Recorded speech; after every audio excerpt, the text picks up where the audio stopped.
Hey guys, it's SC here.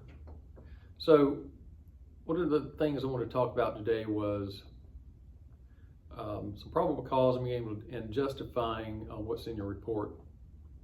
So there's a quote that I really like: every word that you write, you must be able to justify in a court of law. So we've heard, you've probably heard before of the term creative report writing, and that's just something we don't want to do. When we get in these areas, you're violating people's rights and stuff like that. So let's say you're on a call and the person runs from you, or the person, I'm not saying they're full-blown combative, but they resist a little bit, just kind of pulling away. You use a pressure point, arm bar, something like that. You get them handcuffed, and you're going to write a report. Charging them with a misdemeanor obstruction. Maybe it's disorderly conduct, something like that. What we don't want to do in there, we don't want to put in there that as they were being handcuffed, they were pulling away.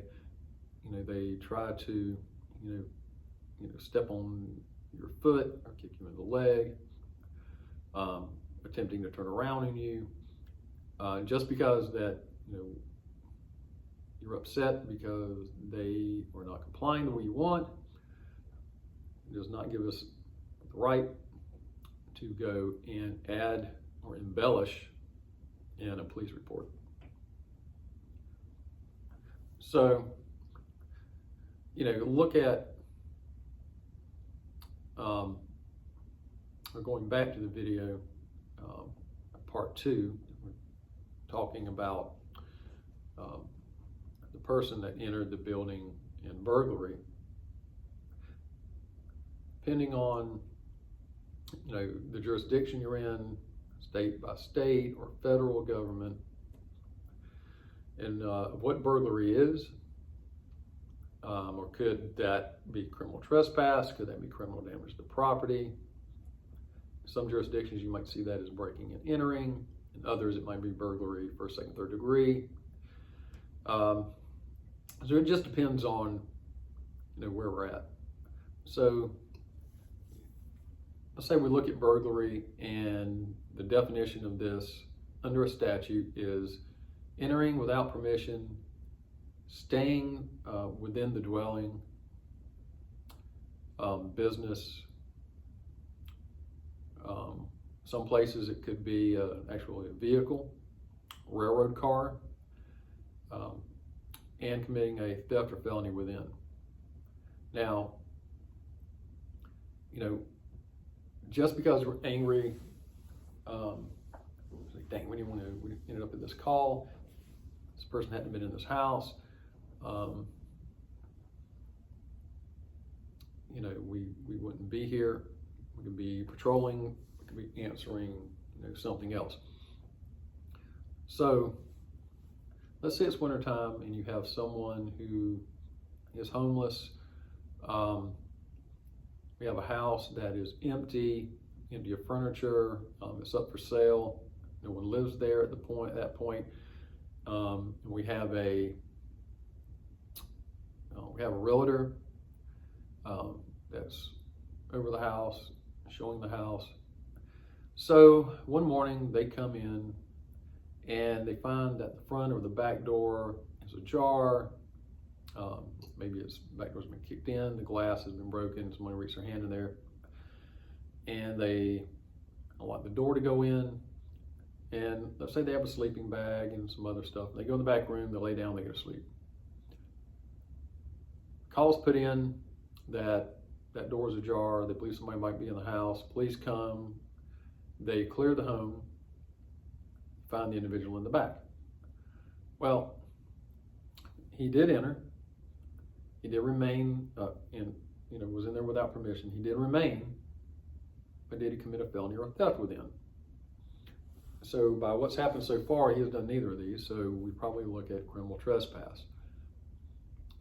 Now, let's say he has brought a prostitute in with him, and there is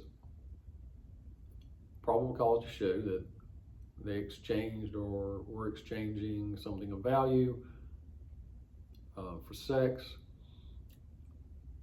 We could say, that prostitution happened or violated a statute within the house, but neither committed a felony or a theft. Then we would again look at criminal trespass.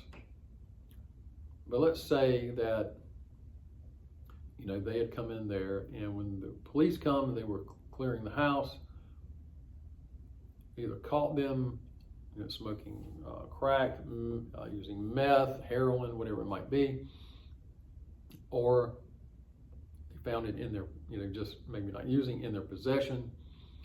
We're looking at, a felony at this point.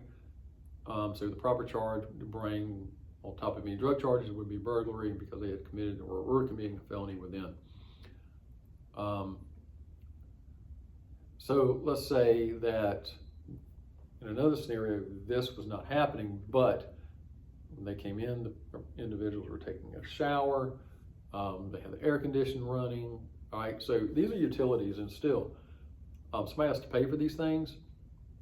So in some states, this could be constitutes a burglary, because it is a form of theft.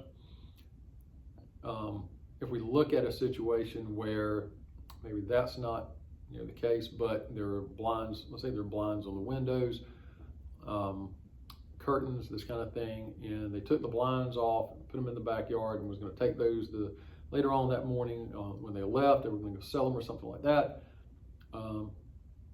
Now we have had a theft that's happened, so now we're looking at a felony, and we're looking at burglary,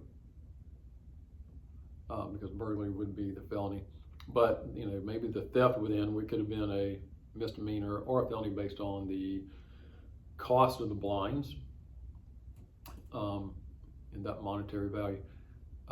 So if we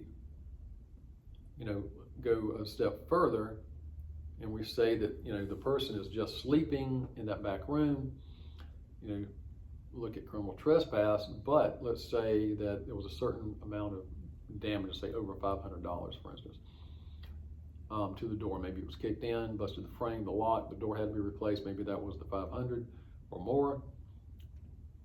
That might become criminal damage to property second degree. Could be property in first degree, depending on if a jurisdiction has that. Once that happens, that dollar amount could be, that could be a felony. So on top of the criminal damage, a burglary charge would be something that might be appropriate there. All right, guys. Our next video, we're going to talk about the communication process, and we'll look at this as communication as a process and not an isolated event. All right, so that'll be video 4 in this series. So drop on back by and see us.